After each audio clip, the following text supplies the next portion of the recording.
हर कोई भविष्य के बारे में जानना चाहता है। अगले 5 साल में डायरेक्ट सेलिंग कहाँ जाएगा? क्या कभी ऐसा होगा दुनिया में भारत नंबर 1 बनेगा डायरेक्ट सेलिंग इंडस्ट्री में? इन सभी प्रश्नों का जवाब आपको इस एपिसोड में मिलेगा, बशर्ते कि आप लास्ट तक बने रहें। दोस्तों नमस्कार, आदाब, सत श्री अकाल। चैट विद सुरेंद्र वत्स के नए एपिसोड में आप सबका बहुत बहुत स्वागत है। आज हमारे मेहमान एक ऐसी पर्सनैलिटी हैं जो पिछली 24 सालों से डायरेक्ट सेलिंग की सेवाएं कर रहे हैं और डायरेक्ट सेलिंग का जो प्रारूप आज देख पा रहे हैं। डायरेक्ट सेलिंग में गाइडलाइंस आई, फिर 2021 में डायरेक्ट सेलिंग के रूल्स आ गए। पर्दे के पीछे रह के उन्होंने बहुत बड़ा काम किया है। आपने FDSA का तो नाम सुना होगा, federation of direct selling association. उसके फाउंडर मेंबर्स में से एक हैं, FDSA के जनरल सेक्रेटरी हैं, साथ में एक बहुत बड़ी सॉफ्टवेयर कंपनी रन कर रहे हैं। सो आइए मिलकर स्वागत करें। हैदराबाद से हमारे मेहमान हैं किशोर वर्मा जी। किशोर सर, बहुत बहुत स्वागत है। नमस्कार सर। जी सर। धन्यवाद सर। सुरेंद्र जी आज मुझे यहाँ पे बुलाया और ये मेरा सौभाग्य है। मैं काफ़ी लंबा समय से, जब से ये चैट विद सुरेंद्र शुरू हुआ है सर, मैं देख रहा हूँ, फॉलो कर रहा हूँ। मुझे तो ऐसा लग रहा है कि ऐसा कोई प्रयास पहले कभी किया नहीं किसी ने। आपने कर दिखाया और इतना लंबा समय तक इसको चला के बहुत बड़ा शो बना दिया। मैं आपको कंग्रेचुलेट करता हूँ सर। और ये बहुत सारे लोगों के लिए इंस्पिरेशन भी बना है। बहुत बहुत धन्यवाद सर। शुरुआत करते हैं सर आपकी पर्सनल लाइफ से, और फिर आपकी लाइफ में डायरेक्ट सेलिंग कैसे आ गया? सर मैं हैदराबाद से बिलोंग करता हूँ। मेरा एक्चुअली ग्रेजुएशन कॉमर्स साइड के हैं। उसके बाद मैंने IT डिप्लोमा किया था। फिर मेरा अपना डेस्टिनी, मेरी अपनी नौकरी, क्या प्रोफेशन, बहुत सारे ट्राई किया। तो उस ट्रायल में मेरे को जो सबसे पहला IT जॉब मिला है वो एक डायरेक्ट सेलिंग कंपनी था उस समय। और डायरेक्ट सेलिंग का पूरा रूप उस समय नहीं बना था इंडिया में, उसको MLM ही कहते हैं। तो उस कंपनी के लिए मैंने काम किया था एज ए फ्रीलांसर। और वो उस समय काफ़ी बड़ा सक्सेस हुआ। और मैंने अपनी टेक्नोलॉजी आइडियाज इम्प्लीमेंट करके उसको काफ़ी, उसी समय हमने बहुत सारे चीज़ें ऑटोमेशन पे लेके आए, तो वो काफ़ी बड़ा सक्सेस होके हमने कभी पीछे मुड़कर देखा नहीं है आज तक। डायरेक्ट सेलिंग का सॉफ्टवेयर हमने पूरा इंडिया, अब्रॉड भी थोड़ा बहुत बनाया है और हमारा पूरा कंपनी हैदराबाद से काम करते हैं। That's great sir. Direct selling में सर जो कंपनियां आती हैं, रजिस्टर्ड करती हैं, एग्जैक्टली डाटा तो मेरे पास में नहीं है, लेकिन ऐसा बताते हैं लोग कि अब तक पिछले 25 सालों में लाखों कंपनियां ऐसी रही होंगी जो कहीं ना कहीं डायरेक्ट सेलिंग के नाम पे रजिस्टर्ड हुई होंगी, फिर बाद में बंद हो गई होंगी। तो इसमें कितनी सच्चाई है सर? लाखों प्रैक्टिकल नहीं है सर, हज़ारों हो सकते हैं। ओके। क्योंकि जहाँ तक मैं जानता हूँ 2-3 हज़ार मैं मानता हूँ, जो मैं नहीं जानता हूँ हो सकता है 15-20 हज़ार। लाखों गलत है, हज़ारों सही है। अच्छा, अगर हम एक फिगर पकड़ें सर, रफ 10,000 कंपनी हम माने, 10,000 कंपनी स्टार्ट हुई, आज वो नहीं है, क्या लगता है क्या वजह रही होगी?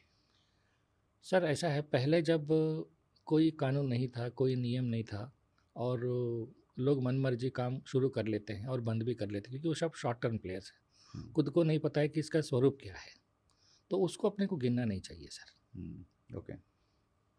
अभी क्या सिचुएशन है सर? डायरेक्ट सेलिंग में जो कंपनियां रजिस्टर्ड करती हैं, they are coming for short time और लॉन्ग टाइम? नहीं, अभी तो long term, short term game हो ही नहीं सकता अभी, क्योंकि 2016 गाइडलाइन के बाद थोड़ा एक क्लैरिटी आया और 21 में जो रूल्स आया, तो अब पूरा दिशा क्लियर है कि अगर किसी को कंपनी स्टार्ट करना है, कहाँ से शुरू करना है, क्या क्या करना है, पूरा एक लंबा कानूनी व्यवस्था बना हुआ है। तो शॉर्ट टर्म प्लेयर्स के लिए अभी नहीं है टाइम। अभी जो भी आएंगे लॉन्ग टर्म प्लेयर्स आएंगे, कॉर्पोरेट लेवल या अच्छा खासा काम करने वाले ही आ रहे हैं, ये मैं देख रहा हूँ। शॉर्ट टर्म अब सारे दुबई शिफ्ट हो गए हैं सर, बाहर से ऑपरेट कर शॉर्ट रहे टर्म हैं। करके नहीं बोल सकते, जितने भी खिलाड़ी लोग हैं वो दुबई शिफ्ट हो गए। खिलाड़ी मतलब गुड नेम और बैड नेम्स? खिलाड़ी खिलाड़ी होते हैं। अच्छा। लेकिन स्पेशली जो आजकल एक्टिविटी चल रही है क्रिप्टो के नाम पे या फॉरेक्स ट्रेडिंग के नाम पे, ये सही तो नहीं है, ये आप मानते हैं इस चीज़ को? वो हम डायरेक्ट सेलिंग भी नहीं मानते हैं, तो बेटर है कि हम उसकी बात ही ना करें। नहीं, but they are adopting direct selling model, वो एक तकलीफ है। आपकी बात सही है, लेकिन ऐसा है सर, जिसको अपनी मेहनत पे विश्वास है और मेहनत से जो कमाना चाहते हैं, वो क्रिप्टो में लगाने के लिए इंटरेस्ट नहीं दिखाएगा। क्योंकि क्रिप्टो या FX ट्रेडिंग हो गया, कोई और रोटेशन वाला बिजनेस हो गया, वो खुद की अपनी मेहनत पे कोई विश्वास ही नहीं होता है। उनको क्या रातों रात अमीर बनना है, और वो डायरेक्ट सेलिंग में कभी बैठेंगे नहीं। बेटर है कि हम उसकी दूरी रहें। राइट, हम भी दूर रहे हैं और लोग भी उससे दूर रहे हैं। हाँ, जिसको ये समझ में आ गया कि ये एक्चुअली मेहनत से कमाने वाला नहीं है, तो वो दूर ही रहना चाहिए। आप सर एसोसिएशन का पार्ट हैं और एफडीएस से बहुत पुरानी ऑर्गेनाइजेशन है, इसकी भी थोड़ी स्टोरी बताएं, एफडीएस का कैसे गठन हुआ और अब तक एफडीएस की क्या माइलस्टोन्स रहे हैं। ज़रूर सर, एक्चुअली इसमें मैं थोड़ा डिटेल विषय बताना चाहता प्लीज़ हूँ। प्लीज़। जब से हमारे देश स्वतंत्र हुआ है, एक रिवाज है, कोई भी व्यक्ति या व्यवहार या कोई विषय सरकार नियंत्रण नहीं कर सकता है, उसको निषेध कर देता है। ये पहले से है हमारे, नहीं हर हर हर इंडस्ट्री में, हर विषय पे ये चीज़ है। 2005 से लेके 2011-12 तक इंडिया में जो दौर चला मनी सर्कुलेशन स्कीम्स का, इन्वेस्टमेंट प्लान्स का, कोई नियंत्रण नहीं था। तो अच्छे से बुरा ज़्यादा, काफ़ी ज़्यादा डोमिनेट हो चुका था। तो हर जगह किधर भी देखो, किधर भी पूछो या किसी को भी पता लगाओ, तो सब हर जगह नुकसान ही हो रहा था। पीक ऑफ द सिचुएशन ये कि 2011 में जो स्पीक एशिया की कांड हुआ है, तो वो अल्टीमेट पीक लेवल पे पहुंच गया है। तो सरकार ये नतीजे में आ गया कि इसको हम बैन ही करें। लेकिन मेरा अपना पर्सनल विश्वास था कि इस इंडस्ट्री से अच्छा भी है, लेकिन ये अभी मतलब कहीं प्रूवन नहीं है। पता क्या हो रहा है, जिसको भी नुकसान होगा वो पुलिस को कंप्लेंट देता है या सरकार को कंप्लेंट देता है। जिसको फ़ायदा हो रहा है या इससे रोज़गार बना रहे हैं, वो तो थोड़ी पुलिस स्टेशन को जो बोलेगा, नहीं बोलेगा ना। तो सरकार की नज़र में, सरकार के नॉलेज में इसकी अच्छी चीज़ें जो है कहीं रिकॉर्डेड नहीं है। तो सरकार ये नतीजे में पहुंचने की आगे है कि इसको हम ब्लैंकेट बैन ही करें। तो उस समय हमने कुछ, हमारा रेड्डी साहब हो गया प्रेसिडेंट और कुछ हमारे साथी लोगों से मिलके हमने ये सोच बनाया कि हम इसका कुछ ना कुछ करें ताकि ये रोज़गार ज़िंदा रहे। तो वहाँ से हमारा प्रयास स्टार्ट हुआ 2011 में। शुरुआत में काफ़ी मुश्किलें उठाना पड़ा, क्योंकि एक एफडीए से रजिस्ट्रेशन करने के लिए जो 7 लोग चाहिए, वो 7 भी मिलने को तैयार नहीं थे। फिर बाद में हमने कुछ लोगों से रिक्वेस्ट करके बनाकर, फिर शुरुआत में बहुत सारे लोग नॉर्थ साइड में सपोर्ट दिया है। वहाँ से स्टार्ट करके हमने गवर्नमेंट के साथ कंसल्टेशन स्टार्ट किया। धीरे धीरे हमारे को रिस्पांस आने हुआ। 2013-14 के बाद ये तेज़ी से काम बढ़ा। फिर वहाँ से तो आप जानते हैं, आप भी हमारा पार्ट तो है एफडीएसए का। शुरुआत की स्ट्रगल में आपने भी काफ़ी बड़ा भूमिका निभाई। तो 2016 में हमको सबसे पहला सेंट्रल गवर्नमेंट से आया, फिर वहाँ से तो आप पूरा जानते ही हैं।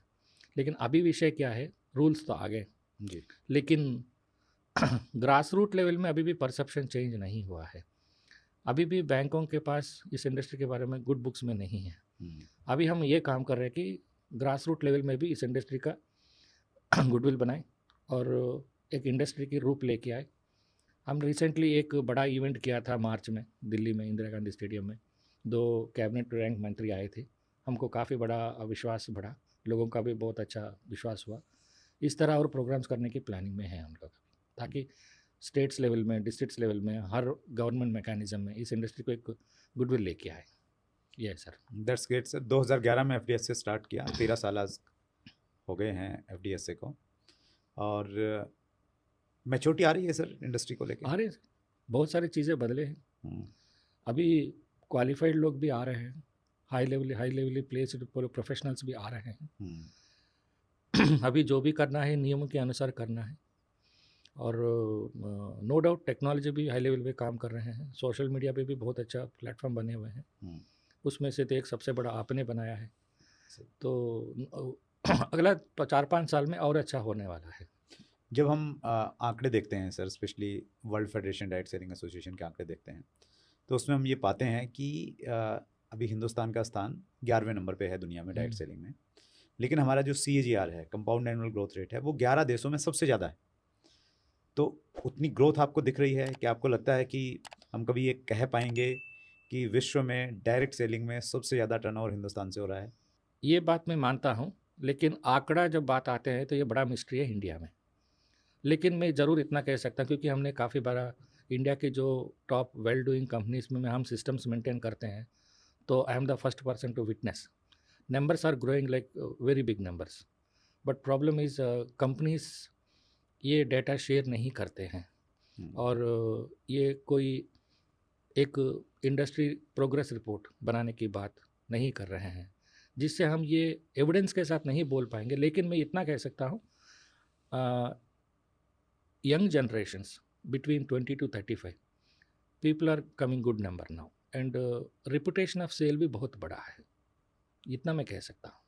तो नंबर्स जो बढ़ रहे हैं, पोटेंशियल तो दिख ही रहा है किशोर सर। इंडिया में जिस प्रकार हाँ का जी। पॉपुलेशन है, यूथ नेशन हम लोग हैं, सोशली बाउंडेड हैं एक दूसरे से, तो वो एक हेल्प करती है कहीं ना कहीं चीज़। और इकोनॉमिक भी ग्रोइंग है ही है हमारी वो बहुत तो है तेज़ी के सर, साथ में। वो तो है, मैं मना नहीं कर रहा हूँ, हम्म, बट मुझे लगता है एक एक हमारी इंडस्ट्री का सारे कंपनीज मिलकर एक इंडस्ट्री प्रोग्रेस रिपोर्ट बना के सरकार को देना चाहिए, so that government can also understand. क्योंकि जब तक कोई मटेरियल नहीं मिलेगा सरकार को, राइट सरकार भी अपना जो भी हम मांगे रखेंगे वो सुनेंगे नहीं। राइट। ये करना चाहिए सर। क्यों ना एफडीएस से उसको लीड करे, कैसी? सर एफडीए से एक ऑर्गेनाइजेशन है, अगर हम रिपोर्ट बनाएं तो एफडीए से रिपोर्ट बोलते हैं, हमें नहीं करना है, सभी मिलके करना चाहिए। Okay, that's It should be a neutral organization, good. Right right. and that should be in good books of government. Government को इस रिपोर्ट पे विश्वास होना चाहिए। पहले भी इंडस्ट्री में कुछ रिपोर्ट्स बनाए थे कुछ एजेंसीज, इस तरह प्रयास हम करना चाहिए अभी। That's good.